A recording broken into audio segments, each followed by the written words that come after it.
Olá a todos vocês, como é bom estarmos juntos para mais um programa. No último programa falamos sobre as influências que afetam a formação do caráter de uma pessoa.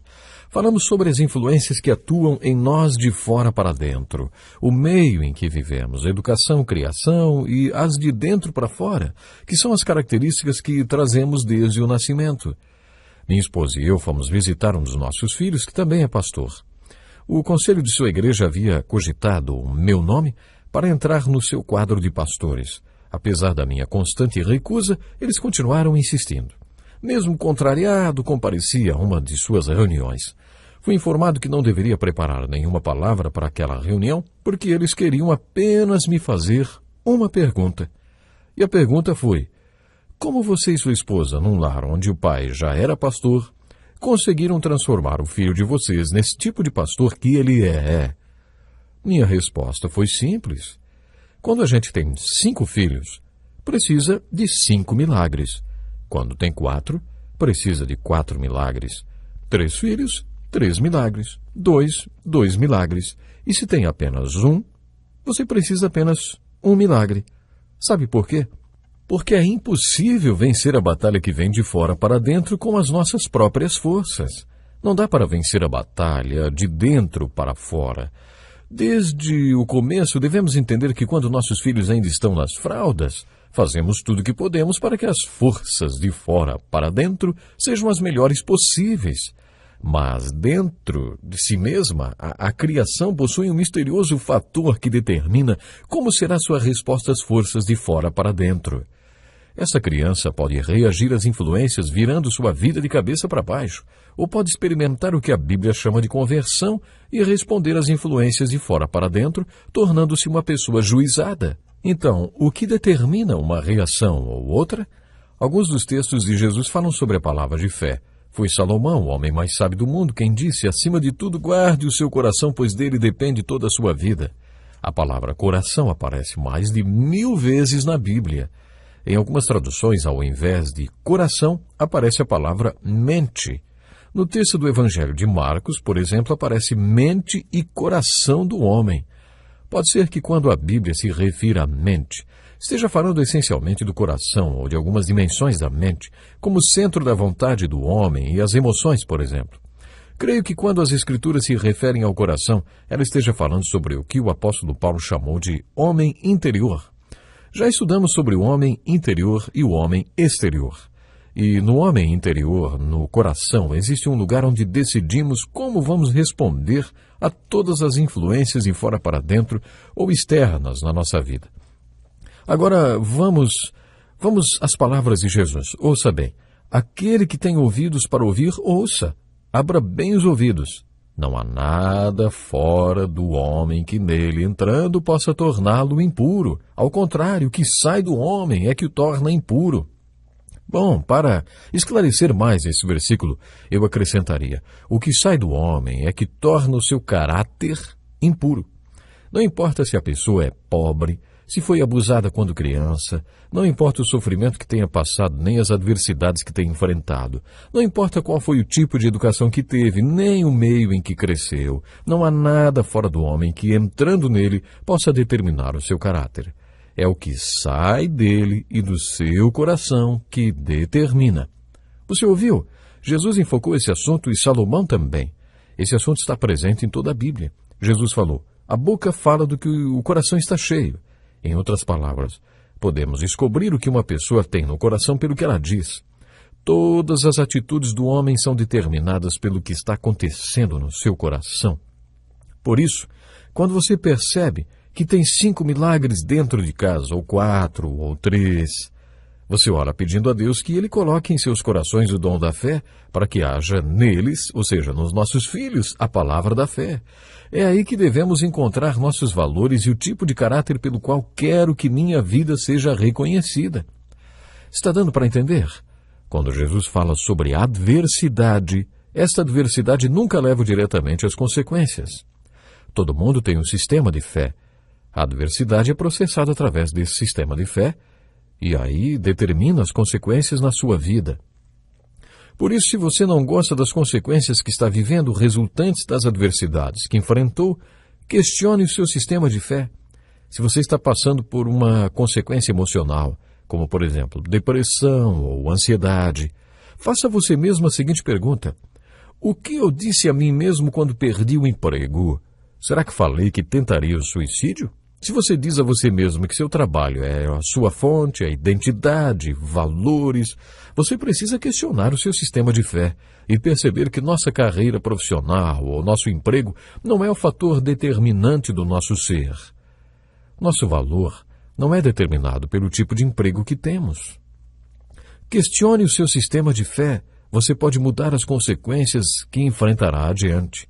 Lembre-se da história que Jesus contou sobre as duas casas que enfrentam uma tempestade. É aquelas duas casas. Uma sobre a rocha e outra sobre a areia. Uma caiu, a outra resistiu. Por quê? Porque uma tinha seu fundamento sobre a rocha e a outra sobre a areia. O que é fundamento? Uma pessoa que tem fortes fundamentos entende as palavras de Jesus e as coloca em prática e passa seus valores e seu caráter sobre o prisma das palavras de Jesus. Esse fundamento resiste às tempestades. A pessoa que não tem um bom fundamento é aquela que não ouviu as palavras de Deus e de Jesus, ou talvez as tenha ouvido, estudado, memorizado, mas nunca as colocou em prática. Esta pessoa vive sem fundamento. Jesus ensinou que a mesma adversidade vem sobre as duas pessoas, mas o resultado é diferente. Duas pessoas podem ter crescido no mesmo meio, ter tido as mesmas experiências, positivas ou negativas, educação, tal, mas isto não vai determinar o caráter delas. Será a resposta de dentro para fora a todas essas adversidades que vai determinar o seu caráter. É isso que faz a diferença. Pense nisso. Adversidade, sistema de fé, consequências, questionamento. Se você não gosta das consequências que está enfrentando hoje, questione o seu sistema de fé. Eu gostaria de enfocar outra vez este assunto, mas desta vez exploraremos mais o termo adversidade. Vamos incluir não apenas as tempestades, mas também o meio em que vivemos, nossas experiências, tudo o que passamos e de maneira bem ampla, a educação que tivemos. A adversidade e a vivência em um ambiente negativo devem ser processadas através do nosso sistema de fé. Eu gosto muito do termo sistema de fé, porque ele envolve muito mais do que apenas a palavra de Deus. Se aplicarmos a Bíblia ao nosso sistema de fé, o resultado é um sistema de fé racional. Se a Bíblia for apenas a palavra de Deus, ela pode trazer condenação para você.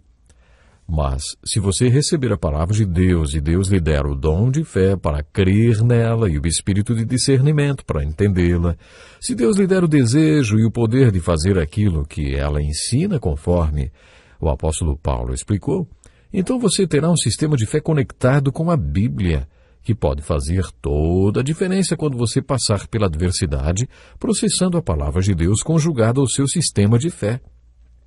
O resultado é o tipo de caráter que você adquire. Ele surge com o passar dos anos. O caráter de Jesus Cristo é formado em você durante sua vida, pela graça de Deus, quando esse processo entra em funcionamento. E tudo isso para fazer de nós os discípulos que Deus quer que sejamos. O que é ser discípulo de Jesus Cristo? Um discípulo não é apenas aquela pessoa que é salva, que sabe disso, por isso diz amém e continua sua vida como se nada tivesse acontecido, todo confiante no seu seguro contra o fogo do inferno e no seguro de vida eterna. Não é isso que é ser um discípulo. Um discípulo pode até ter consciência de todas essas coisas, mas ele é um aprendiz que trabalha e um trabalhador que está aprendendo. Um discípulo é um ser humano em cuja vida Deus está desenvolvendo o caráter de Jesus Cristo. É isso que significa ser discípulo de Jesus Cristo. É o resultado do processo pelo qual passamos durante as adversidades da nossa vida, aplicando o nosso sistema de fé fundamentado na Bíblia, no conhecimento e entendimento dela e principalmente na sua prática. Todo esse processo contínuo é retratado no discípulo de Jesus Cristo. Isso é discipulado. Sabe qual é a maior preocupação da liderança da minha igreja quando nos reunimos em oração? Que os membros da nossa igreja sejam discípulos, que cresçam na semelhança de Cristo, que o caráter de Cristo seja evidente nas suas vidas. Este é o desejo da liderança da nossa igreja baseado nas palavras de Jesus Cristo. Compare com as palavras de Jesus no capítulo 7 do Evangelho de Marcos. Verifique se não é isso mesmo. A adversidade é processada através do sistema de fé baseado em Cristo, no próprio Deus Pai, no Espírito Santo e na sua palavra para nós. É assim que o caráter de Jesus Cristo será criado em nós e nos levará a sermos discípulos dele. Esse deve ser o nosso alvo principal, e é a essência do que Jesus disse nesse texto maravilhoso de Marcos, capítulo 7. Busque a essência do ensino de Jesus e, com o poder do Espírito Santo e com a graça de Deus, aplique esse ensino à sua vida, para que você adquira o caráter de Cristo e aprenda o que significa ser um discípulo dele. Eu quero sublinhar algo aqui que é muito importante para a sua vida vitoriosa cada dia. Vamos lá. A adversidade é processada através do sistema de fé, baseado em Cristo, no próprio Deus Pai, no Espírito Santo e na palavra para nós, na palavra dele para nós. É assim que o caráter de Jesus Cristo será criado em nós.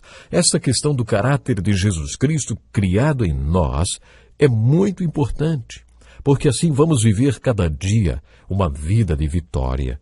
Talvez você, meu ouvinte, que está agora acompanhando o programa Encontro com a Palavra, está dizendo, a minha vida de vitórias tem muito pouco.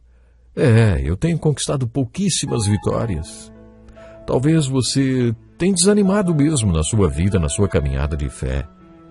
Quem sabe, se você não tem necessidade de desenvolver mais em você o caráter de Jesus Cristo.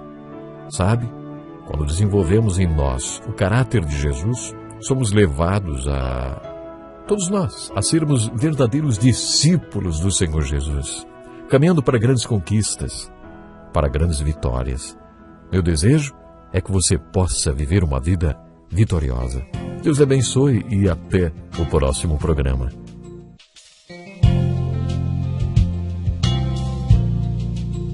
Este é um estudo escrito pelo Dr. Dick Woodward, na voz do pastor Edson Bruno.